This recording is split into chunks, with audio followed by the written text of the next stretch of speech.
You're listening to the Cryptid Creature Show. If you're a fan of the show, go and check out our new Patreon site. You'll get access to our private Discord server, exclusive merchandise, access to all live streams and Q&As, discounts on merch from the Cryptid Creature store, and get a chance to be a guest host during one of the show's recordings. Just go to patreon.com/Cryptid Creatures. Thank you for listening and supporting the show.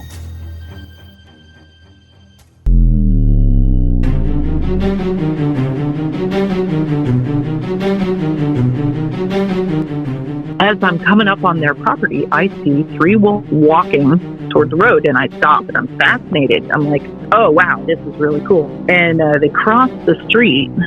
They're not walking single file. They're walking abreast, and they're not making a sound, but they're turning their heads back and forth to each other like they're carrying on a conversation. They walk under the fence and into this field, and they just sit down facing each other, like kind of in a circle, and they keep on turning their heads back and forth to one another like they're talking. Like two will be looking at one, and then another two will be looking at a different one.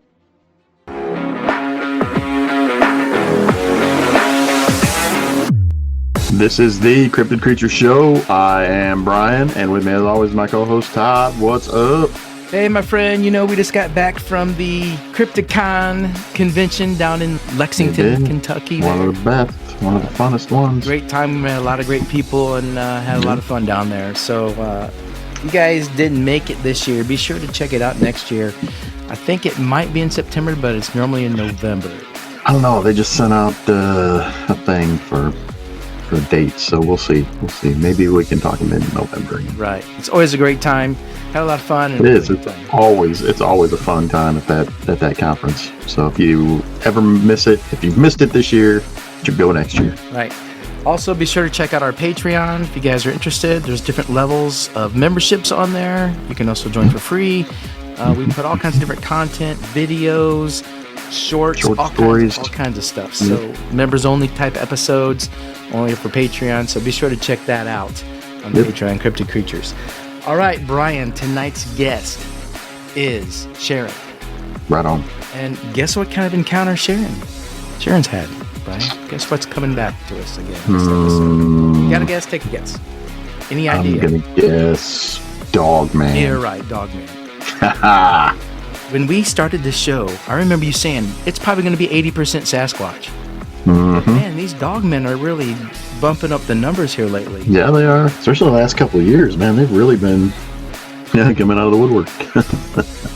You and I can honestly say that we know that Bigfoot's real, right? We haven't seen one, but we know. But this Dogman thing, right. I'm getting to the point where I'm thinking that too, and it's scaring me. I know, it's crazy. Yeah. Because I don't think these Something things like that can exist. No. I don't think so either. Anyway, enough of that.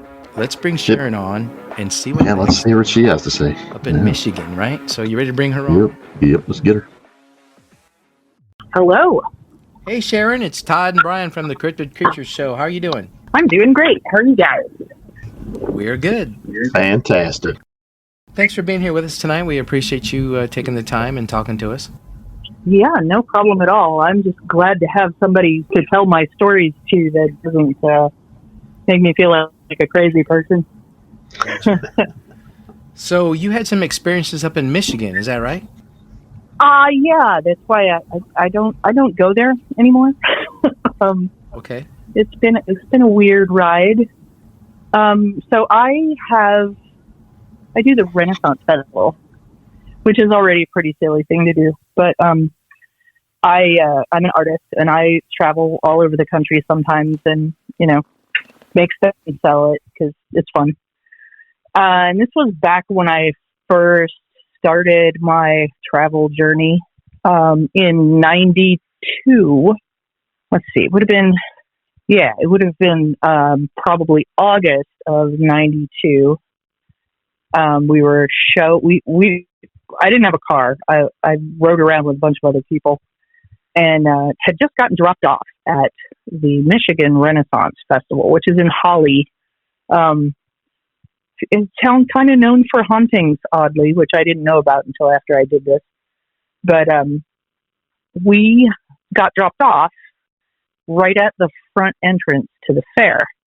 And there's an entrance from the main road, which is, I guess it's 76, Highway 76. And, like, it's a really, really long driveway from the entrance to the fair all the way to where the front gate is. And there's 4 of us that got dropped off all together.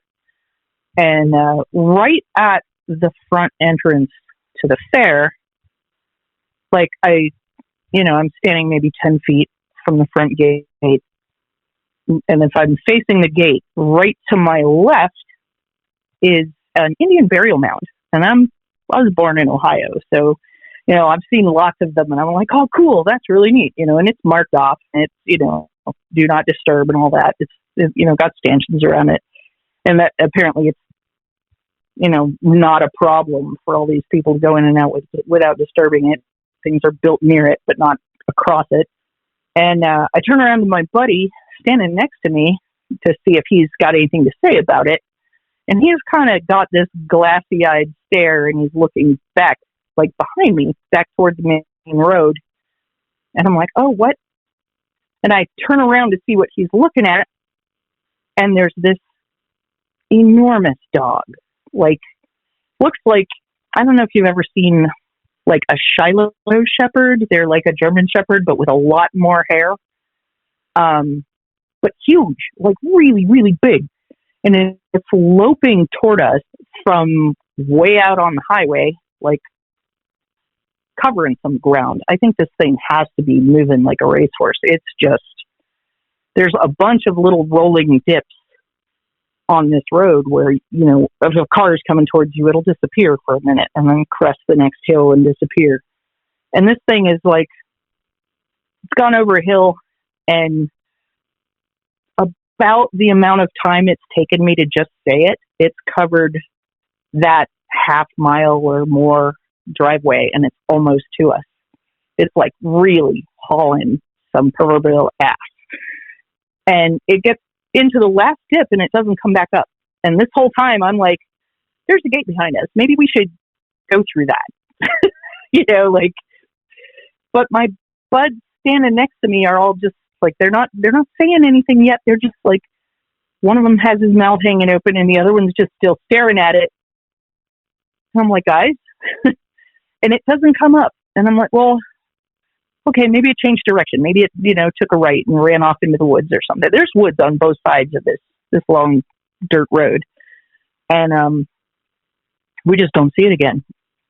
And about the time that I start to breathe again, right? It takes me a second. I start catching my breath, and I'm like, holy smacks. All right, how was that so fast? My one dude is like, you saw that? I'm like, yeah, I saw that. And the other one is like, oh, good. Like, I wasn't sure what I was looking at. Did everybody see the same thing? And then we started talking about it, just making sure. Okay, so what you saw was a dog, right? It was a big dog. It was like maybe too big dog. Like, what dog is that big? That's a big dog. Okay, more importantly, that's a fast dog. Right? And so I'm a dog person. My family, I grew up, my family raised German shepherds. We always had them, like always, a bunch of dogs.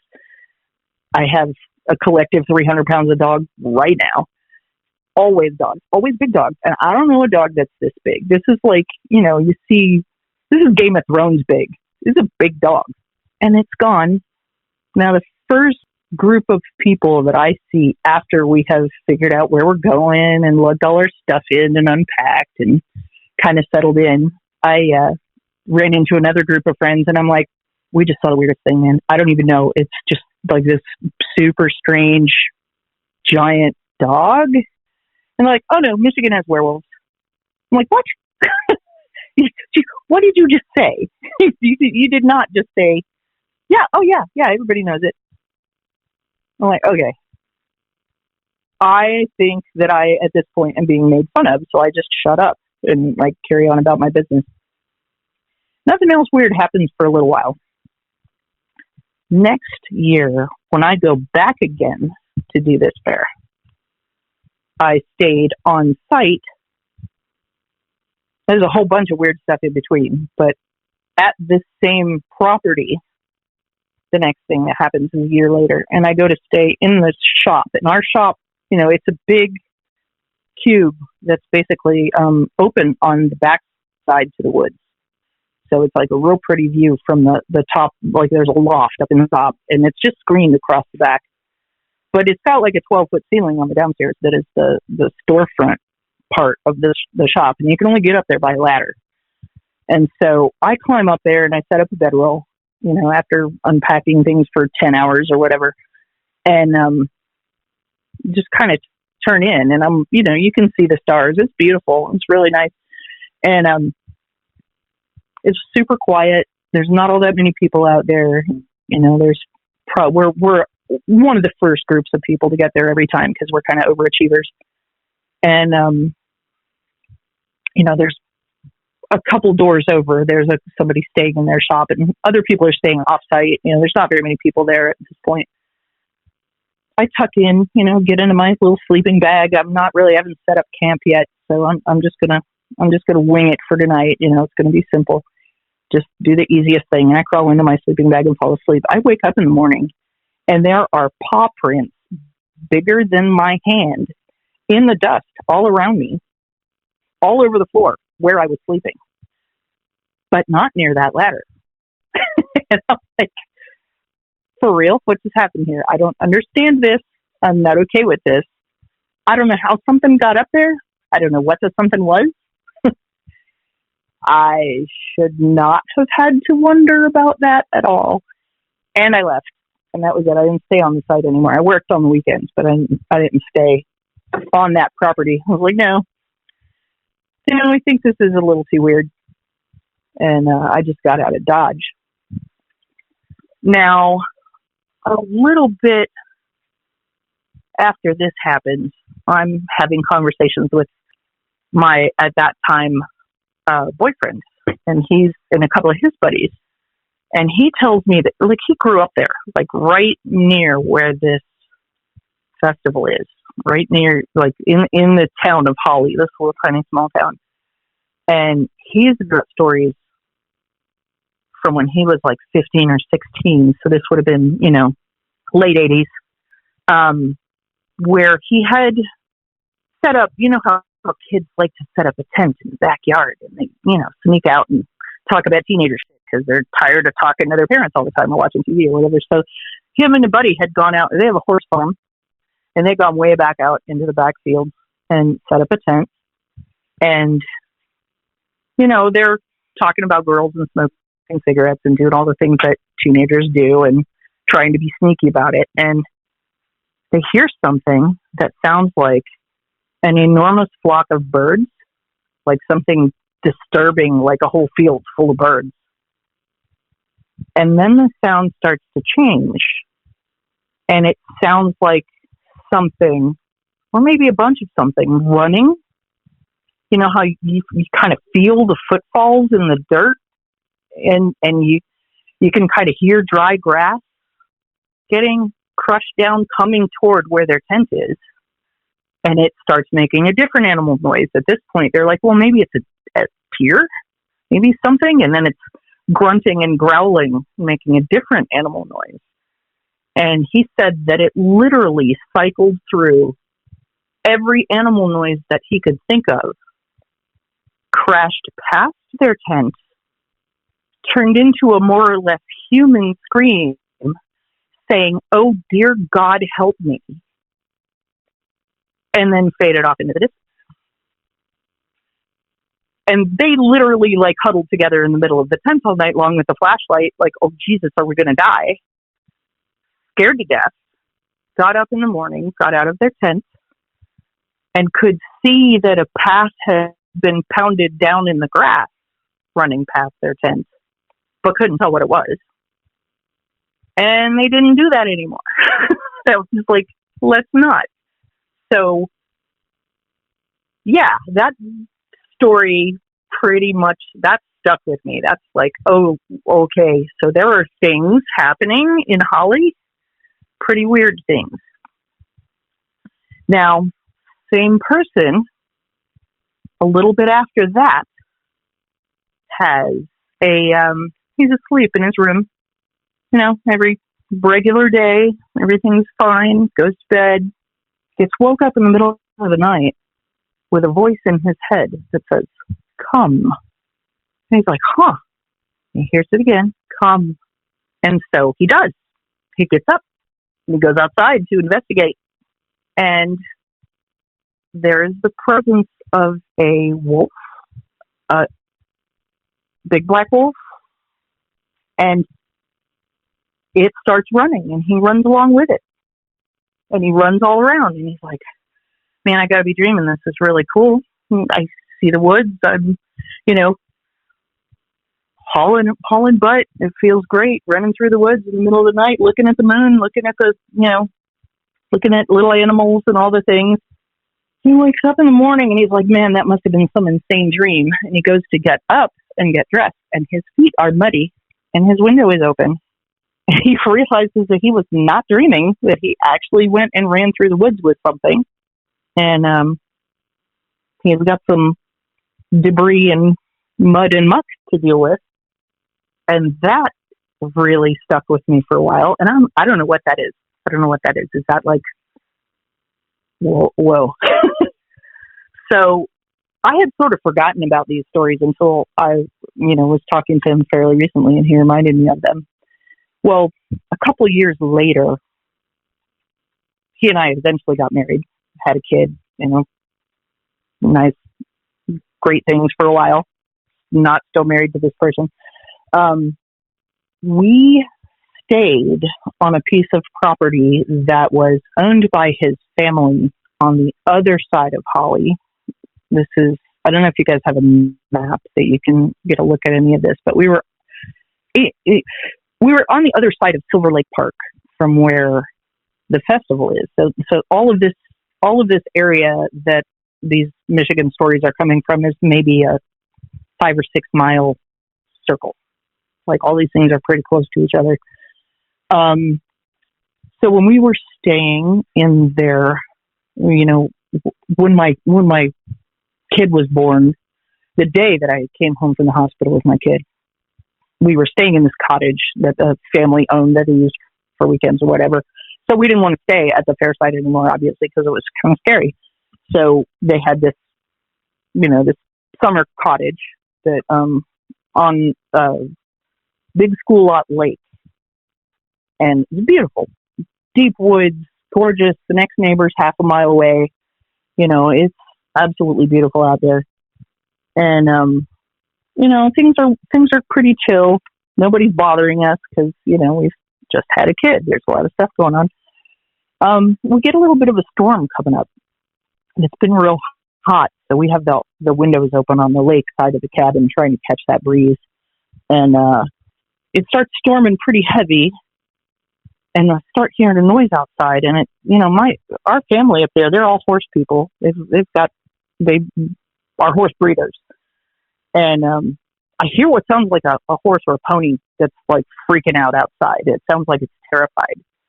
And just doing that real shrill, wound up, squealy, particular kind of whinny that horses do when they're real upset or real excited about something.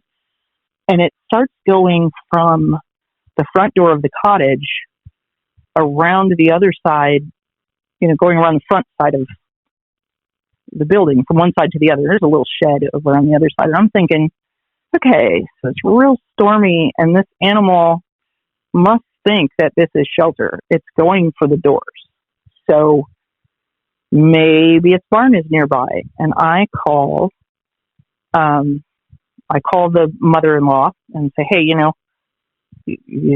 who's on this street that has horses? Because there's one in the yard, and I don't know whose it is. And should we call somebody and tell them to come get it? And she's like, nope, nobody out there has horses. I'm like, well, can I maybe come get a trailer? We can try to figure it out tomorrow. And she's like, nope, don't want to deal with that. I'm like, okay. Well, I get off the phone and I start getting heebie-jeebies. I'm like, this is a little weird. I don't like it. My cat blows up like a balloon, runs up the ladder into the loft. It's not happy about anything. I'm like, oh, okay. So if I'm kind of freaking out and the cat's kind of freaking out, and this thing is starting to get a little aggressive around the door. I'm hearing thumps and bumps, and like, I don't want to open the door exactly because it's really storming at this point. It's, there's a lot of rain and there's an unfamiliar animal and I've got a 40-year-old kid on my hip and I don't want to deal with it. Start to hear some different kind of noises, like it's going from that horsey shriek to something a little more guttural than that. And I'm like, oh, okay, now I'm really not happy. I'm going to grab a steak knife and I climb up into the loft with the kid in tow, and hubby goes to he starts closing the back window. He's like, big storm, animal, don't like it. And as he's walking toward the window, I turn my head and I see in that window a mountain lion. There is a cougar face right there in the glass, like right there. And it stops and it doesn't, it's not moving in any kind of particular aggressive way. It's just right there. And he backs up a pace and it backs up a pace and he backs up another pace and it kind of disappears back into the shadow. We can't see it anymore. And all the noise from the animals outside stops. It gets all quiet. Like, there's nothing in between us and that but a screen and a little bit of glass. And I don't like that at all. That is not acceptable. But it left us alone. It went away. All right. We get up in the morning after a very long, fretful, not sleeping night of being kind of weirded out. And there are horse tracks all around the front side of this cabin. But there are paw prints around the backside. And it's like, well, where did they come in? And where did one go? There's just like a half circle of hoof prints and a half circle of big cat prints and nothing in between. And it's like loamy, like flower bed material around the sides of the cottage. So it's pretty muddy. Like these tracks are reasonably clear. Yeah. I don't go back to Michigan. Nope. Not great. Don't like it. So that doesn't make me think werewolf. That doesn't make me think, that makes me think like skinwalker or, there's something going on with shapeshifters. I don't know how to feel about it. So where are you at now, Sharon? What state are you in? I live in Texas now. I have dug myself in the middle of a nice big city. Okay. I'm in Houston. Yeah. You mentioned how your friend supposedly had that dream, but he really wasn't dreaming, and his feet were muddy, and he was running with these creatures, right? Yeah. You're talking about that. That surprisingly is weird to me because I don't know if it was last week's episode or just recent. Brian, you remember that guy talking about how the werewolf said, "Run with me"? It asked him mentally to run with him in his head. Yeah, that was a couple episodes back, yeah. Yeah, I'll have to hunt for that one. I thought I'd heard them all, but I might have missed them. I mean, that really hits home to me. I mean, for that to happen, and then what is up with that? You know what I mean? What? Come run with me. Let's be a wolf together. Let's. Yeah. What does that mean? Like I don't know. Maybe there's something about you that just feels kin-like. I don't know. It's pretty weird. So one more. I totally forgot about this one, but I had another episode there, also in Holly, that was a year, maybe. Yeah, it was about a year after that. That must have been the following year after that. And I had a girlfriend with me there, and we were staying on the horse farm instead of in the cottage. We were like, they have a basement apartment in the folks' house, and the girlfriend and I were there. And I had gone to the grocery, and she was there with the baby. And she called me, and she said, "Hey, are you coming soon? Because the horses are freaking out. I don't know what it is. Something must be in the barn, but they're like yelling and stomping, and like, there's a lot of racket in the barn. And I'm like, yeah, I'm on the road. I'll be there in 10 minutes. You know, I'm coming home, coming right now. Okay. She hangs up. And I'm at one farm away from our farm. And this neighbor has miniature horses. They're teeny tiny little, you know, itty bitty things. And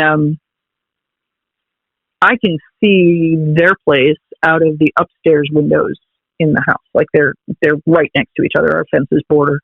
And as I'm coming up on their property, I see 3 wolves walking toward the road, and I stop and I'm fascinated. I'm like, oh wow, this is really cool. And they cross the street from the north side of the road. Now our farms are both on the south side of the road, and they're crossing from the north, go down a little ditch into the pasture, duck under the fence, and walk right out into the middle of this paddock.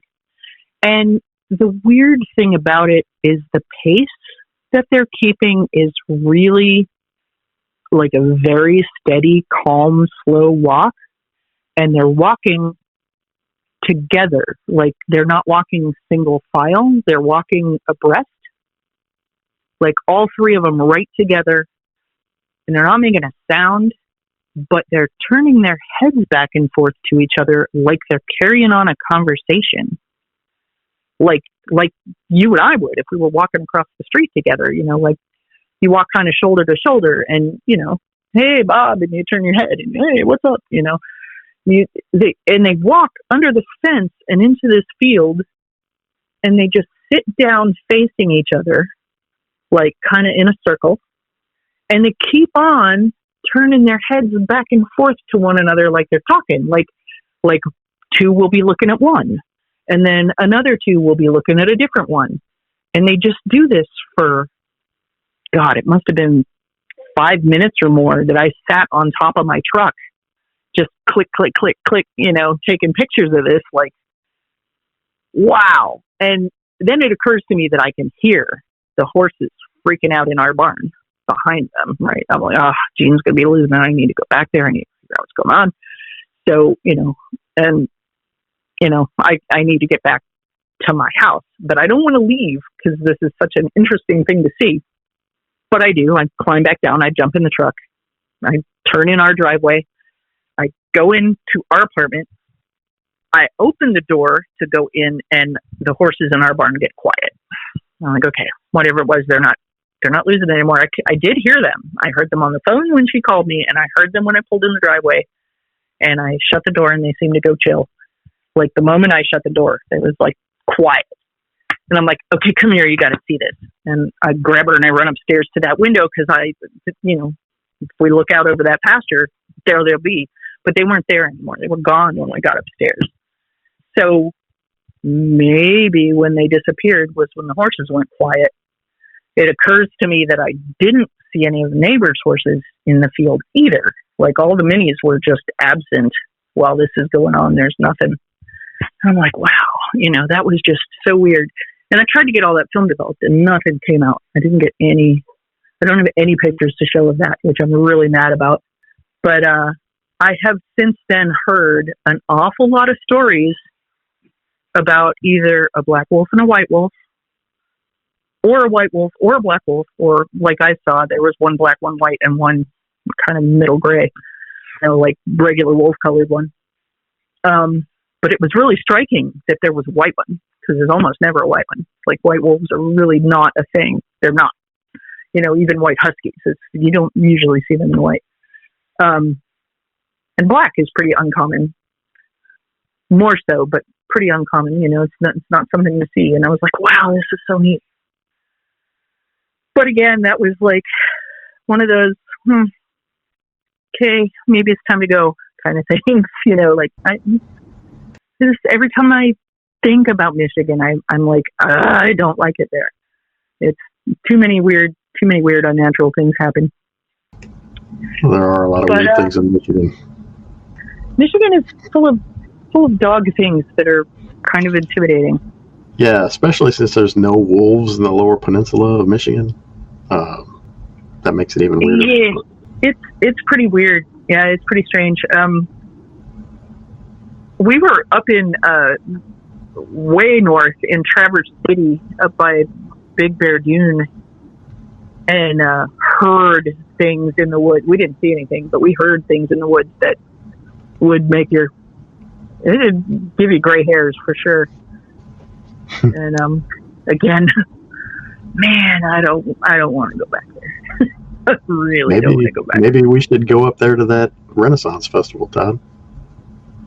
Yeah, you know me. I'm looking on a map. I've been looking on a map since you've talked about Holly. And the weird thing is, Sharon, Holly is right between Flint and Detroit. Yeah, yeah, it is. We've heard so many stories about Dogman and Bigfoot encounters over in that area, it was weird to me. I'm like, why would the heck would they be around big cities? But if you're on Google Maps and you zoom out, there is a heavy wooded area between. There's nothing but miles and miles and nothing in between. And there's woods. You can see the density of the fort. Like if you do Google Maps and you zoom out, you can see the darker areas where there's like heavy forestry. Yep. And there's a big patch between that goes up into the thumb, right? That comes down and goes between Detroit and Flint, which right where Holly is, and there's a ton of water around Holly.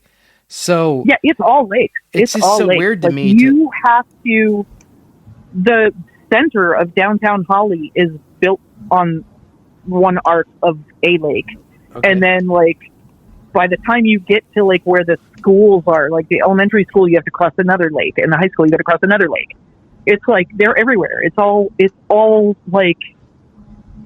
giant potholes. Like Michigan is full of big wet potholes, and it's so beautiful. And it is. If you had to live on the land, on the wildlife, there's so much of it. There's so many deer, and it's so heavily wooded, and the whole state turns color. And even in the winter, the trees are so thick and dense that you still almost have no visibility. It's crazy. Some of the most beautiful forests, but it's creepy. It's really genuinely creepy. It just doesn't have a great feel to it. It feels like bad things happen there. It just doesn't feel right. I don't know. I've heard stories of prohibition ghosts, areas out there in the woods where there used to be distilleries, and people just seeing all kinds of crazy things up there. And once I get talking with large groups of people, there's always more. It's a never-ending font of hair-raising campfire stories in Michigan and Ohio too. Ohio's pretty nuts. I actually was talking to my sister earlier today about. I was like, I've been talking to a lot of people about seeing a lot of crazy things. There was my little brother saw the the quintessential Bigfoot in search of in the 70s, and he was everywhere we went. He thought he saw Bigfoot for a minute, and I asked my sister if she remembered when we stopped. We used to go to Mosquito Lake a lot in Ohio when I was a little kid, and we stopped going. We just quit going, and I thought it was because my brother had seen or thought he saw Bigfoot out there, and he was scared to go back. My mom couldn't get him to go back. So I asked my sister if she remembered that story, why or what Jeff said about all of that. And my sister said, no, I didn't know anything about Mom and our brother seeing it, but I did. And I was like, what? So she saw and this is northeastern Ohio, that when, I guess this was when we were just getting out of high school, so this would have been 84, 85, that she was in a car with 7 of our buddies and driving 30 miles an hour in a snowstorm, and they saw a mother and baby Bigfoot on the side of the road getting ready to walk in front of them in real heavy snow. And so they slowed down a whole bunch because they didn't want to hit him, and they weren't sure what they were looking at. And then when they realized what they were looking at, they kind of sped up past it. And they crossed the road right behind them and disappeared. And I was like, what? How come I didn't know this story? This is so crazy. Am I the only person from Ohio that's never seen a Bigfoot? But yeah, no, I haven't seen them, but like everybody has a story. It's so crazy. Everybody has seen something obscenely weird somewhere. But yeah, it kind of makes me think this too. Looking at the map and looking at where Holly is between Flint and Detroit, and then the whole collective area of woods between them. I mean, it's almost like I wonder if when we came over here from England or wherever we came from, and we started taking out the Indian population, unfortunately, I think that these things, I think maybe we repressed these animals back into, or these creatures back into these wooded areas more so than that, and maybe they're just kind of like got driven into the middle of these things, and that's why they're still there. Right. I mean, if I'm a Bigfoot, I'm not going to hang around Holly, Michigan. I want to hang around like the UP, Michigan, or you know what I mean, over toward Cadillac. But right. Again, if you look at that area between there's a lot of heavily wooded, which I never thought about. I never thought there was. If someone said Detroit area, I was like, oh, there's got to be like just industry and all that kind of stuff around there. But you guys have that. No, it's mostly Detroit and South. Like from Maumee to Detroit is industrial chaos and gross. It's all mills and stuff. And then as soon as you come out of the north end of Detroit, it's all just like you don't see buildings. It's all spread out.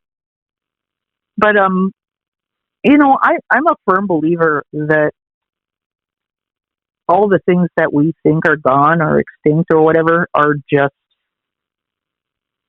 less common. Like I've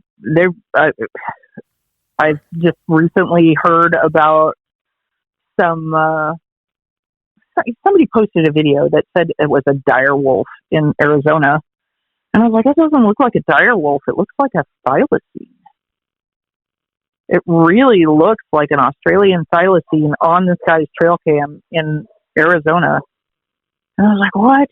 That might be a thing. Like, how do we know that just because the last one that we knew of in captivity was publicized in that way that, there's all these people that have panthers in their garage, and we don't know what's going on. My sister had an anaconda, like there's people can have exotic animals that they keep more or less obscurely and don't want anybody to bother them about. So they just don't tell anybody they have them all over the place. It's shocking how many of those animals can just adapt to a new habitat. And when people get tired of them, then just turn them out. They've found a jaguar in Texas I guess it was about 2 weeks ago, they found a group of wild kangaroos just north of Houston. Like, well, I guess this area does look a lot like Australia. Guess they'll do well here. But how long did they have to be there for them to be a group? Like somebody turns 2 of them loose and that's all it takes. And suddenly there's a population of them. Yeah, you never think about that, but that's true. I mean, I'm sure there's a lot of creatures out there that did not come from America that are right loose in their habitat because they can survive in that environment. Yeah, Michigan has leopards. I know they have cougars because my wife and I saw one too up in the UP not too long ago. So, yeah. Well, cougars, that's a natural habitat for cougars, but on the news up there fairly regularly, there will be sightings of a big spotted cat. Okay. Like somebody turned one out and I guess they're compatible and they hang out. They're up there. Sure. So like they haven't caught them, but they catch them on camera pretty frequently. Like somebody got them on the Ring cam and, just going through the backyard, taking off. And it's like, okay, that's not supposed to be there. So, you don't really know what you're going to run into. Or is that something a little bit more cryptid that just felt like looking like that today? I don't know. So maybe when it comes to cats and felines, I mean, they can survive in so many environments. So, Yeah. you have your house cats that can survive through winter in some places. But these big cats, I mean, even up in the UP, they know where to go. They got a place to nest. They got a place to hide, a cave, something like that. So it's more common for creatures like that, obviously. Yeah, if you see a big cat running around Michigan, sure. I mean, it kind of makes sense. And as far as the Bigfoot go, too, they may have caves to hide in, and we talk about them, being how they are. But the Dogman thing, that's totally different. And I don't know where these things reside, if they reside the whole time in their normal state of the I feel like the werewolf story is that. And I feel like that is probably an animal that is absolutely ace at blending in. If I was gonna be like Dogman, I might not be Dogman in it all the time. I might be dogging it part of the time. Because I gotta tell you, dogs have a pretty good life. Everybody expects to play with them and feed them, and like, how do you know that what's hanging out in your neighbor's backyard doesn't hop the fence and run on two legs sometimes? How would you know? There's only so much of the time you could be looking at it, right? Like, how do you know? It's a whole thing. I'm so scared of that. So we know that Bigfoot, or we've heard that Bigfoot encounters in Michigan specifically are fairly docile. I mean, right. And people look at Bigfoot I don't as, think he kind of like Michigan almost probably kind of, when you go to Michigan, I'm from Indiana, right? And we're just south of the border. Brian and I both are. Well, Brian's from Michigan, but when you go to Michigan and you go to like stores and everything's Bigfoot up there, right? The farther north you get, everything's Bigfoot or Dogman. Man, and there's so they accept many it, but people that have seen them. So many. Why do you think that the part of Bigfoot is Bigfoot's cool, but Dogman is not? Dogman is evil. Dogman is, you know what I'm saying? I think that Bigfoot was kind of a joke for a while, and so people just laugh it off. So, like, I remember when I was like 10, there was a guy that was going around doing like a sideshow exhibit. He went to the mall. When I lived in Ohio, he went to the Eastwood Mall with a frozen, like a Bigfoot in a block of ice. And we all went and saw it. Like, you could go bang on the ice and there's this dude in there, this big old thing. And it sure looked real to me. I mean, it's blurry because it's in ice, but, I'm pretty sure Bigfoot is blurry anyway. Bigfoot's just blurry. I think that's how it is. But, it was so popularized by, Leonard Nimoy and all these people that are doing shows about it. It was on $6 Million Man. I mean, it was on TV all the time. They made Harry and Henderson's. There's a point when it's not that scary anymore. It's like vampires. Once you've seen so many vampire movies, you're like, yeah, dude, I'll laugh that off, whatever. Not taking that seriously. A vampire could show up at your door and you'd be like, dude, what club are you going to? You wouldn't be like, oh, that's actually a vampire, right? Because it's just so mainstream. Like, you wouldn't know that was a real thing if you saw it. But the only thing that throws that into some confusion is how big Bigfoot is. My sister said the one that she saw had to be 8 feet tall. And she said the juvenile that was with it was probably 4 feet tall, and that it looked like a baby. Like, it looked like it was a bitty baby. Like, its proportions were very, very childlike. And I'm like, I don't know very many people that have ever mentioned an immature Bigfoot. Like, they have to have offspring, right? Like, they have to do that or they would just disappear. Like, would they hatch, fully grown? I must be babies. But I don't ever really recall any media about that. Like, I think people are definitely, I mean, Bigfoot is on all the Geico commercials now. Is people are just accepting of that as kind of like Frankenstein. It's like a mainstream joke kind of thing. But when people really see it, they kind of have a different, like they behave differently about having seen it than folks that are just like, yeah, sure, it's fine, I believe in Bigfoot. And oddly for me, that's the one that I'm the most dubious about. Like, I haven't seen it. I feel like, Bigfoot is so, to me, Bigfoot is so man-like that it should be really easy to find. Like, if it's enough like a person, then I expect it to interact like a person. To my mind, it seems like it would be easier. But I don't have a problem processing mentally things like ghosts, right? And I don't have, like, I guess I'm more likely to, I'm still dubious about the things I've seen, right? I know that I saw them, but I don't know what I saw was. Like, I can't say definitively that what I saw was a skinwalker, or that what I saw wasn't like John Carpenter's The Thing, doing its thing out there, being weird.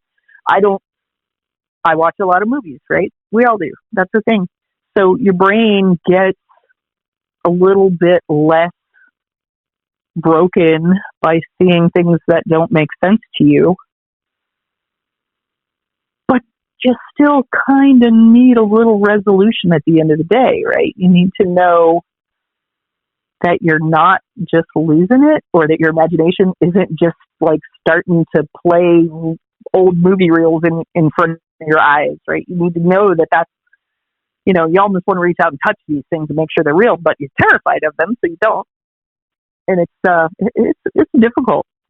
Like, I kind of for a while felt like I needed therapy. Like I kind of need. It took me years to get to where I was comfortable talking about seeing weird things. But now I'm okay with it. Like, I just kind of reached a point where, okay, it's not so bad. Not so bad. But I kind of think there are some situations that I'm not going to put myself in.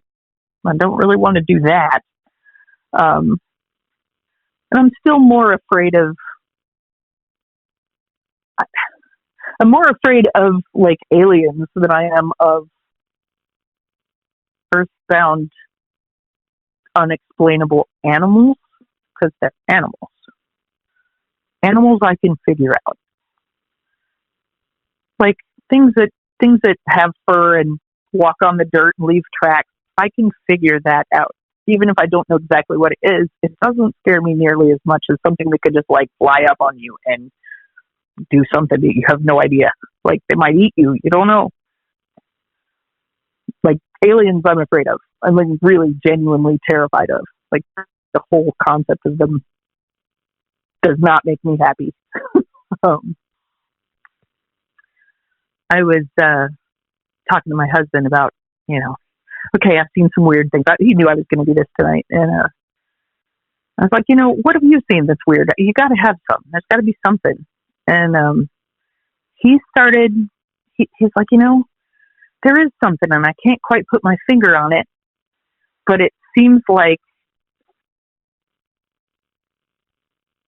it has to do, like he was trying to figure it out. There was, I had an uncle that had several lost and or gained time incidents that he was pretty sure that he was an abductee of some kind. Like he was fully on the alien UFO bandwagon in the 70s, which I think might be partly why I'm so scared of them. But he drove a couple of hours from his place to our place pretty regularly, and every now and then he just would get there late, and like he wouldn't know what happened. Like he would just be like, not okay. Or once in a while, like there was a minute when he was living in Boston and we were still in Ohio, and he made that, it's like a 16-hour drive, and somehow he made it in like 8. And he was like, I was just on autopilot. I wasn't really thinking about it, and I'm here now. But that was kind of like, it set it off. And my husband said the same thing. He's like, you know what? I've had drives. He works out in New Mexico a lot. And he's like, I've had drives where I got somewhere faster than I thought it was going to be, and I still had a full tank of gas. Like, I don't know what that is. He doesn't really remember what happened. It's like he was on autopilot, but, he'd make a 2-hour drive and still have a full tank of gas. That doesn't make any sense. Like, how did you get from point A to point B sometimes quicker than it seems like you should and still have gas? Like, were you just deposited elsewhere? So that's a whole thing that I hope I never experience, because I'm terrified of it. But yeah. Granted, most of these are not my stories. These are other people's stories. But yeah, there's definitely been some crazy. And it's funny. I should probably throw this out there. Like, of the people that talk stories and tell campfire stories and stuff, my sister is pretty level-headed. My husband is really level-headed. Like, they aren't people that I feel like are prone to even random exaggeration. Like, they're really pretty, like, nah, that's not really how that happened. It went like this. They're pretty straightforward. Me, I can tell stories in circles. Like, the way I tell a story or the way I think is sometimes wordier than, like, I don't know. I talk a lot. I don't think that I'm necessarily prone to exaggeration, but I am definitely prone to, like, forgetting about a little bit of timing, or, if there's 20 people in the group, I might remember who 15 of them were, and my brain will just autofill the others. Like, I don't know, there's a bunch of us, and maybe I thought that Bob was there, but it was Joe, like, that kind of stuff happens after a while. Your memory is not the same as it was when you're 20, right? But, hearing those last couple people kick in with something, I never expected my sister to tell me she saw Bigfoot. I was really freaked out by that a little bit. Like, really? What? Oh, by the way, she also noted in that particular sighting that in the winter when it snows, their coats change color, which I had never thought of. She was like, oh no, they get real light gray, I guess, in the winter. So the both of the ones that she saw were like a very pale frosty gray. That would make sense for camouflage reasons. Yeah, I'm like, well, rabbits do that, coyotes do that. Sure. I hadn't thought of it. Not that, okay. Again, I can talk in circles, like I'm all over the place here. My subjects are bouncing.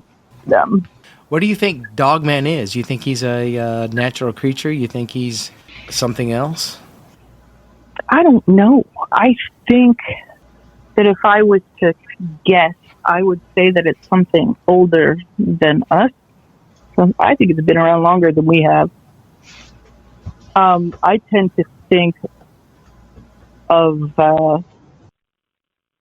like my family is from Finland, and there's a lot of old Norse mythology about like old world gods that can turn into, Ukko is a deer. She presents herself as a deer, and then she turns back into a person. And, like this is kind of how I feel about things that,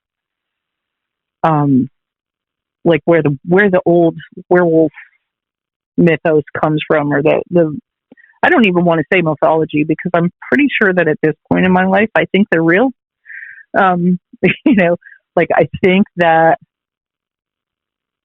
there are so many things that I can't explain, and that maybe I shouldn't try to, that I just want to believe. I want these things to I don't know. That's a hard question. None of What us I do. think None of us know, right? None of us know. Yeah, what I think they are though is steadfast, and I think that every single continent and culture has them, and that many people can't be wrong. That's what I think. I believe with you 100%. Yeah. You know, So, Yep. Sharon, thank you for being here with us tonight. We appreciate it. Yeah, It was great talking to you. Yeah, it was great. thank you guys for doing these podcasts, because I think it's been a kind of enlightening experience listening to them, and I really like to have this chance to throw out there some of my experiences. Absolutely. Well, we like to hear them. Yeah, that's why we're here. We want to talk That's to you right. guys and hear your experiences and let you put it on the table and feel better about it. So, and try to dig into what are these creatures, what are they doing here, and what's going on. So Yeah, absolutely. again, thank you so much for being with us, and you take care. And if you see anything else out there or run into anything other craziness or whatever, get a hold of us. You will probably be the second and third people to know about it. Okay, great. I like to hear that. Always stay in touch with us. Yeah. Okay. All right, Absolutely. Sharon. Well, you have a good night, and thanks again. Thank you. Bye. All right, man. Really creepy stuff with that dog, man. Great having Sharon on, though, and talking about that. Yeah, it was. That was wild. So weird. The dogs trying to, like, she communicating with each other. Yeah, and sitting in a group. Just Yeah. strange, Mm-hmm. That makes it even creepier. It Now does. what? Yeah, now what? Yeah. So anyway, it was good having her on. As much as I hate Dogman, I love hearing the encounters. Oh, yeah. I love the encounters. Makes me want to be more alert and aware when I'm out in the woods, I guess. Yeah, for sure. Anyway, guys, thanks for listening. We appreciate you all. Again, be sure to check out our Patreon and see what kind of cool stuff is on there. We'll put some good content out there for you. Also, be sure to check us out on YouTube. And if you haven't yet, be sure to subscribe and hit that notification Like and button, subscribe. as they always say. There you go. Yep. And we always put some cool stuff out on there as well. You can catch our videos there, too. So, That's right. all right, my friend, with that, I think we should wrap this episode up. It was great hanging out with you, my brother. Always fun, man. Always learning. All right, well, let's get out of here. What do you say? Yep. See ya.